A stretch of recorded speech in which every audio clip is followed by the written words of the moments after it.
quelle belle revanche pour quelqu'un qui a été bègue, justement, enfin, C'est vrai. de pouvoir mettre ça en lumière sur une scène d'un TEDx, à tel point que tu as été sollicité aussi pour être membre du jury d'un concours d'éloquence de bègue.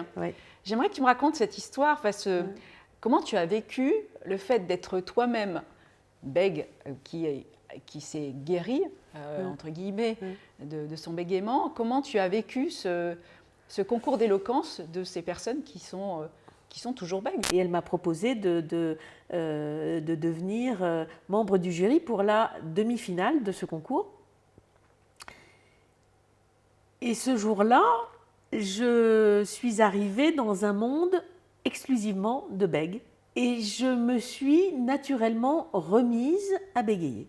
C'était une joie extraordinaire que de pouvoir bégayer en toute liberté, sans honte, sans gêne, sans culpabilité, sans...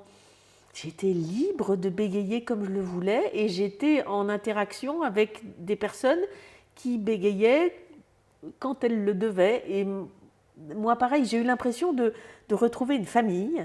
J'étais tellement à l'aise, c'était merveilleux.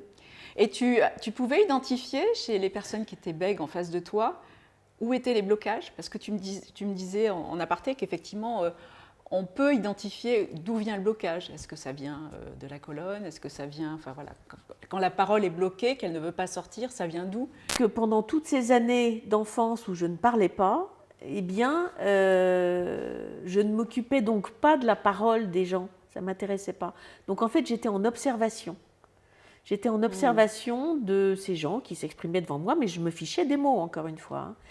Et j'observais des choses, des expressions sur le visage, des manières de parler, des regards, et puis des postures du corps. Et je ne m'en suis pas rendu compte sur le moment, mais aujourd'hui, j'ai cette capacité à voir, à lire, à comprendre d'où viennent certains blocages du corps. Et c'est quelque chose totalement intuitif qui arrive quand je suis face à une personne. Tu accompagnes des bègues en prise de parole en public? Oui, absolument. J'accompagne des bègues régulièrement.